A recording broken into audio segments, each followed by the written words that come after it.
We walked over to the shady area we'd made and sat down. The seats weren't the most comfortable in the world, but they weren't that awful. So now what? Robbie said. Now we wait. It was really hot. My shirt was already starting to stick to my skin. I tried not to think about it. When we moved to Arizona, I'd heard that it was hot enough during summer to fry an egg on the sidewalk. I didn't know if that was true, but even in the city, it felt like you were always sitting under a very hot heat lamp.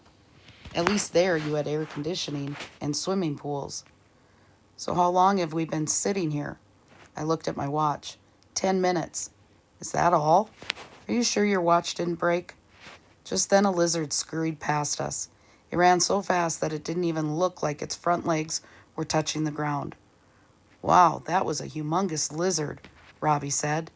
I saw a little one outside our window the other day, but I've never seen one that big. Yeah, you know Gabe Morton? Well, once he went to catch one, and he said that he grabbed its tail, and the tail came off in his hand, but the lizard still kept running. Really? That's what Gabe said. I wiped my forehead with my arm. Tell you what, let's think about places we could be that are cool. Okay, how about Alaska? Well, what about it? I don't know. I've never been there. I sighed. Robbie, like this. Pretend we were in a swimming pool back in Phoenix. We jumped in the deep end, and the water was so cold that we yelled. There were goosebumps all over our skin, and we had to swim real fast to try to get warm. But even though we swam a lap, we were still shaking, and our teeth were chattering. Can you feel it? Can you see us there? No, I'm still hot. Yeah, me too. I looked down at my watch. Practically no time had passed. I wondered what they were saying about us in Phoenix. What were they doing to try to rescue us? Even the backs of my ears felt as if they were on fire. Robbie interrupted my thoughts. Okay, I got a cool place for us to be. We're up on the ski slopes in Flagstaff. It is so cold. It's blowing and it's snowing. We're on the chair. We get just past midpoint and the chair stops. We sit there and the wind and snow sting our faces. We'd give anything to get off that chair and warm up. That's good, I said. You're describing last Christmas. Boy, we were freezing. I'd sure settle for a little of that icy snow right now. Robbie nudged me. Look quick. He pointed, and off to our right, I saw a roadrunner zip along.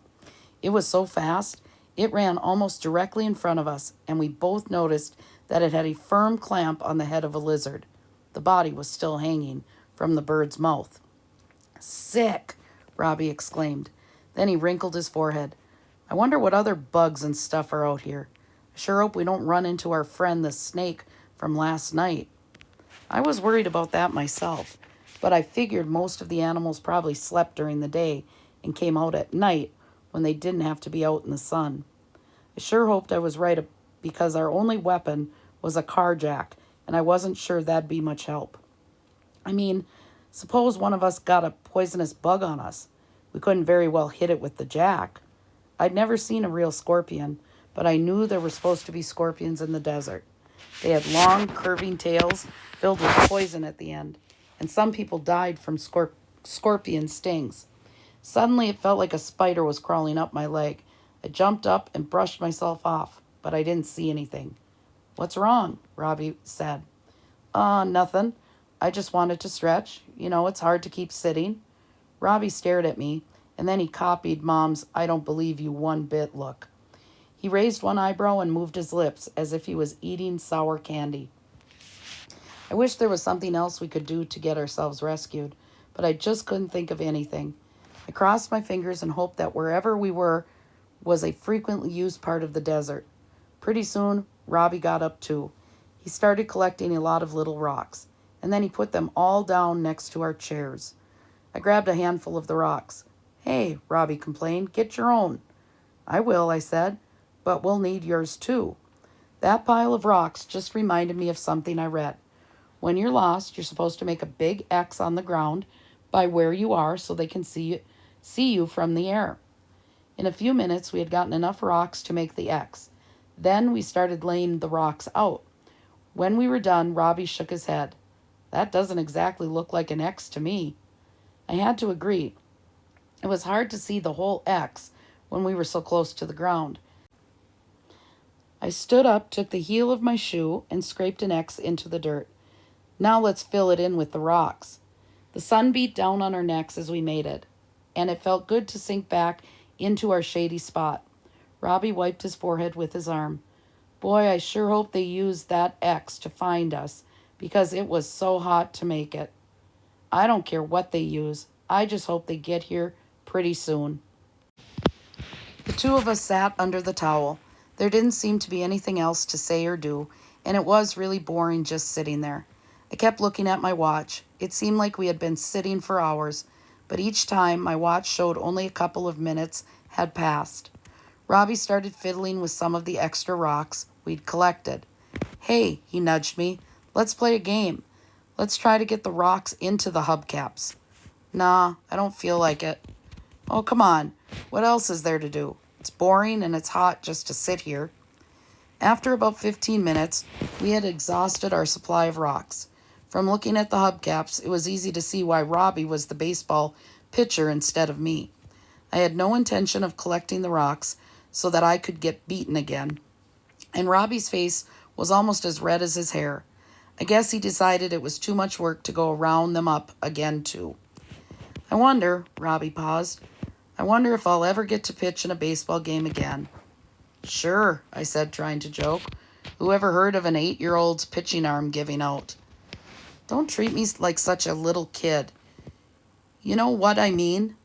And you know I turned 9 3 weeks ago.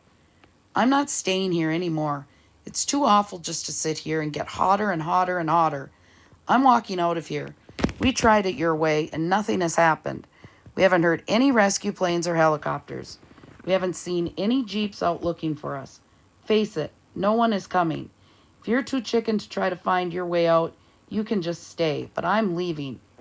But Robbie, he didn't listen. He stormed away from the car and the shady spot.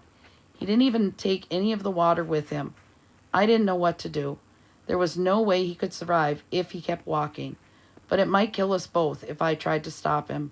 Tears of frustration trickled down my face. Robbie, I yelled, please come back here. Please, we agreed that we should stay right here. You don't know where you're going. Robbie yelled back over his shoulder. No, you agreed with yourself. You always want to be the one to decide. Robbie continued to walk onward. I'd have to go after him. I couldn't just let him walk to his death. I forced myself to stand up and walk out from the shady area. I took one of the gulpers and began to walk in Robbie's direction.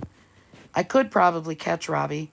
I could probably tackle him and get him to the ground, but I wasn't big enough to put him over my shoulder and make him come back. I walked a few steps. The sun seemed even stronger than it had been an hour ago. Robbie looked back over his shoulder, saw me coming, and began to run. This was crazy. Maybe I was only making things worse by going after him. Maybe if he didn't have to prove that I couldn't stop him from leaving, he'd just decide to come back on his own. Biting my lip, I went back to the shady spot, slammed the gulper down, and to my horror, watched as the lid popped off and some of our precious water spilled out. Defeated, I sat down and stared in the direction he was going. When he looked back and saw I wasn't chasing him, he stopped running. Unfortunately, he didn't turn around, and pretty soon he was no more than a disappearing dot. Oh, Robbie, I called softly. How could you do this?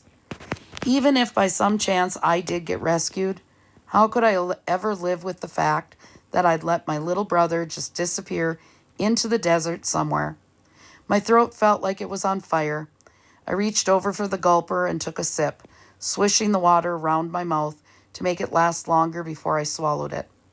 I had to fight with myself to keep from drinking the whole gulper. Only a sip or two. I made myself cap it and put it down.